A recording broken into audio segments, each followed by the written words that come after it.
Bruh.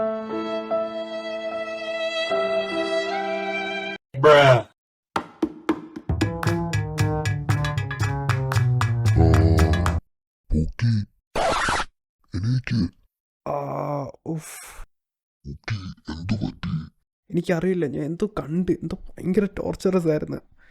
Wait, നീ എന്തോ എന്നെ വിളിച്ച? അത് കുഴപ്പമില്ല. നമ്മൾ ഇന്നലെ കണ്ട സിനിമയെ കുറിച്ച് സംസാരിക്കുമ്പോൾ ഇതെല്ലാം ശരിയാവും. അതേ സിനിമയായിരുന്നു? ഓ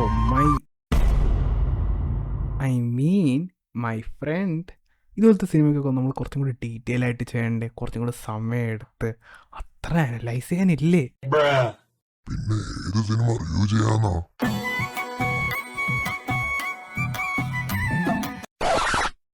വെയിറ്റ്, അതാരാ? എനിക്ക് കിട്ടി. Guruvayoor Ambalam Nadayil or Gaam is a really mediocre movie, especially considering ഡയറക്ടറിൻ്റെ ലാസ്റ്റ് സിനിമ ജയ് ജയ് ഹേ ആയിരുന്നു. And if you ask me, എന്ത് എത്ര ഡിസപ്പോയിൻറ്റിംഗ് ആയിട്ടുണ്ടായിരുന്നു? Well, for me it was how it feels to do chaos.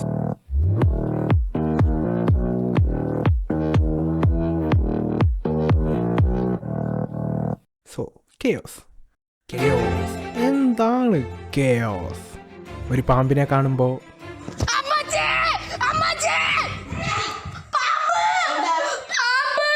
എന്ന് പറയണതാണോ chaos? അതോ ജെല്ലിക്കെട്ടിന്റെ ക്ലൈമാക്സ് ആണോ chaos? Bruh. വെൽ, ഇതെല്ലാം chaos ആണ്. പക്ഷെ ഞാൻ ഉദ്ദേശിക്കുന്ന chaos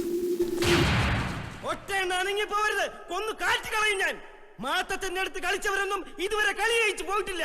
കാശും തന്ന് കല്യാണം നടത്താതെ ഒരെണ്ണത്തിനും ഞാൻ വിടില്ല.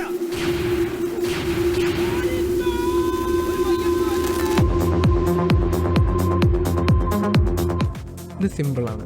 നിങ്ങളൊരു സിനിമ കാണുന്നത് എല്ലാം നോർമലായിട്ട് പോവുകയാണ്, പക്ഷെ പെട്ടെന്ന് സംതിങ് ഹാപ്പൻസ്. ഒന്നിനൊരു അർത്ഥവും ഇല്ല, എന്തൊക്കെയാണ് നടക്കുന്നത്. പക്ഷേ നിങ്ങൾ ആസ് എ വ്യൂവർ ഇതൊന്നും കെയർ ചെയ്യുന്നില്ല, because you enjoying what they are showing in the screen. You just turn off your brain and completely surrender to cinema. So ഇതിലെങ്ങനെയാണ് ഗാം ഫെയിൽ ചെയ്യണത്? With example of a perfect movie that represents chaos നമുക്ക് നോക്കാം. അതിന് മുമ്പേ ഇവിടെയാണ് എനിക്ക് ഗാമിന് points കൊടുക്കാനുള്ളത്. കാര്യം സെറ്റപ്സ് ആർ റിയലി ഗുഡ്. നമുക്ക് മനസ്സിലാവും എന്തുകൊണ്ടാണ് ഈ chaos ക്രിയേറ്റ് ചെയ്തത്, എന്തുകൊണ്ട് ഈ chaos എല്ലാം കൂടെ പൊട്ടിത്തെറിക്കണമെന്ന്. പക്ഷെ മഴ വീണയിൽ വരുമ്പോൾ അത് കംപ്ലീറ്റ്ലി ഡിഫറെൻറ്റ് സ്റ്റോറിയാണ്. അതിൽ സെറ്റപ്സ് അത്ര പോരാ, സബ് പ്ലോട്ട്സ് ഒക്കെ ഭയങ്കര വീക്കാണ്. പക്ഷെ അതുകൊണ്ട് തന്നെ ആവും ഇത് വർക്കായത്. ലാസ്റ്റ് 30 മിനിറ്റ്സിലാണ് എല്ലാ സെറ്റപ്പും നടക്കുന്നത്. 20 മിനിറ്റിലെല്ലാം കൂടെ തകർന്ന് പതുക്കെ ആണെങ്കിൽ പൊട്ടാൻ തുടങ്ങും. And it's amazing. ഗാമിൻ്റെ മെയിൻ chaos സെറ്റ് ചെയ്തിരിക്കുന്നത്, അല്ലെങ്കിൽ ക്ലൈമാക്സ് സെറ്റ് ചെയ്തിരിക്കുന്നത് ക്ഷേത്രത്തിൻ്റെ അകത്താണ്. ഇവിടെ എല്ലാ ക്യാരക്ടേഴ്സും ഉണ്ട്. യോഗി മുതൽ സൈക്കോ തെറപ്പിസ്റ്റ് തൊട്ട് അമ്മാവൻ വരെ ഉണ്ട്. ഒരു പാട്ട് വരെ ഉണ്ട് മൂവിയിൽ പറയുന്നത്. ഇതിപ്പോൾ എല്ലാം കൂടെ പൊട്ടിത്തെറിക്കാൻ പോകുന്നു. Be ready and we are waiting and nothing. I mean things happen, പക്ഷെ ഒന്നും ഫീൽ ആവണില്ല. ലൈക്ക് ഈ chaos മൊത്തം ഫോക്കസ് ചെയ്തേക്കെന്ന് വെച്ചാൽ ഒരു മാലയിലാണ്. ഒരാളുടെ ഈ മാല കിട്ടും, അടുത്ത അതിലെത്തും, എന്നിട്ട് വേറെ അടുത്ത് പോകും. ഇങ്ങനെ ചാടി കളിക്കും, പിന്നെ ഡ്രോണിലെത്തും, പിന്നെ ഒരു ജെല്ലിക്കട്ടിൻ്റെ പൂർ വർഷം ചെയ്യും. അതേ സമയം തന്നെ ഫോർ നോ റീസൺ രാജുവേട്ടനാണെങ്കിൽ ഒരു 10-20 പേര് അടിച്ചിട്ടുണ്ട്. Who are these people, bro? So how does മഴ പെയ്യുന്നോ ഹാൻഡിൽ ഇറ്റ്? വെൽ, അവിടെ തുടങ്ങണമെന്ന് വെച്ചാൽ ഒരു വീട്ടിലാണ്. ആൻഡ് ആദ്യം തന്നെ ഒരു എസ്റ്റാബ്ലിഷ് ചെയ്യും, അവന്മാരെ ഇവിടെ കൊണ്ടോ എല്ലാണോ ഒന്ന് കളഞ്ഞേക്കണം. ആൻഡ് പതുക്കെ ഇതങ്ങ് പൊട്ടാൻ തുടങ്ങും. പിന്നെ കലാസ്.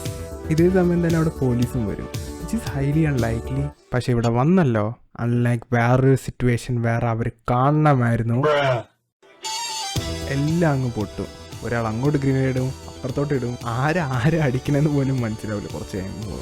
ഇതെങ്ങനെയാണ് തീർന്നത്? പടക്കം പൊട്ടുമ്പോൾ. So why does Gaam fail then? എനിക്ക് തോന്നുന്നു അതിൽ മെയിനായിട്ടുള്ള ഒരു റീസൺ എന്താണെന്ന് വെച്ചാൽ വേറെ മഴ പെയ്യുന്ന സീൻസ് ടു എംബ്രേസ് chaos അവർ പറയണം. എല്ലാരും അടിച്ചു കയറി വാ. പക്ഷേ ആ തലയിലുള്ള സാധനം ഒന്ന് പുറത്തോട്ട് വെച്ചിട്ട് വരണം. അത് ഓഡിയൻസ് ചെയ്യണമുണ്ട്. കാര്യം ദേ ആർ ഹാവിങ് ഫൺ. അതേസമയം ഗ്യാമിൽ വരുമ്പോൾ സിനിമയ്ക്ക് പേടിയുള്ളതുപോലെ അവരുടെ ക്യാരക്ടേഴ്സിന് മണ്ടത്തരം ചെയ്യിപ്പിക്കാൻ അവർ ഭയങ്കര കെയർഫുള്ളായിട്ട് ഹാൻഡിൽ ചെയ്തിരിക്കണം. മിക്ക മെയിൻ ക്യാരക്ടേഴ്സും റിയാക്ഷൻസും മാത്രമേ ഉള്ളൂ, chaosൽ കയറുന്നില്ല. അവർക്ക് പകരം ഈ സൈഡ് ക്യാരക്ടേഴ്സാണ് കയറുന്നത്. പക്ഷേ ഇവർ കയറാത്ത കൊണ്ട് സ്റ്റേക്സ് അത്ര ഹൈ അല്ലാത്ത പോലെ. അവനൊന്ന് ചിന്തിച്ച് നോക്ക്, ഈ chaosൻ്റെ അകത്താണെങ്കിൽ ബേസിൻ്റെ കുടുംബക്കാരും അവളുടെ കുടുംബക്കാരും ഉണ്ടായിരുന്നെങ്കിൽ എനിക്കത് കുറച്ചും കൂടെ ഫണ്ണാവുമായിരുന്നു. പക്ഷേ കെയോസിൻ്റെ മാജിക് നടക്കണമെങ്കിൽ നിങ്ങൾ നിങ്ങളുടെ മെയിൻ ക്യാരക്ടേഴ്സിനെ കെയോസിനെ ഇൻക്ലൂഡ് ചെയ്യണം, പറത്തണം. ഇപ്പം എൻ്റെ അടുത്ത് ചോദിക്കുകയാണ് ഇതെങ്ങനെ ബെറ്റർ ആയിട്ട് ചെയ്യുമെന്ന്. ഐ തിങ്ക് ഇവ എന്നെക്കാളും നല്ലോണം പറയും. കെയോസ് എംബ്രേസ് ആണ് ചെയ്യേണ്ടത്, എസ്പെഷ്യലി ഒരു സിനിമയിൽ അത് ചെയ്യാൻ പോകണമെന്ന് പറയണത്. ഓക്കെ, ഞാൻ പോണതിന് മുമ്പേ I hate to do this, but കുറച്ച് റെക്കമെൻഡേഷൻസ് തരാം. നാടോടിക്കാറ്റ്, അക്കരെ അക്കരെ, തീത്തനാത്തൻ, crazy stupid love, play time and duck soup. ഇതിലെല്ലാത്തിനും ഫ്ലോസ് ഒക്കെ ഉണ്ട് എക്സെപ്റ്റ് ദീസ് ടു. കാര്യം ഈ രണ്ടെണ്ണം ഇല്ല എന്ന് ഇപ്പം കാണുന്ന ക്ലാസിക് ആയിട്ടുള്ള ഒന്നും ആണെങ്കിൽ കാണില്ല എന്ന് അത്ര ഇൻഫ്ലുവൻഷ്യൽ ആയിരുന്നു. എനിക്ക് കുറച്ച് റെക്കമെൻഡേഷൻസ് ഉണ്ട്. ഓക്കെ, സോ എന്റെ ഫസ്റ്റ് റെക്കമെൻഡേഷൻ എന്ന് പറഞ്ഞ ജീൻസ് ആണ്. Bruh. 98 ഇറങ്ങിയ പടാ, ഓസ്കറിന് വരെ നമ്മൾ സബ്മിറ്റ് ചെയ്തായിരുന്നു. Very chaotic movie.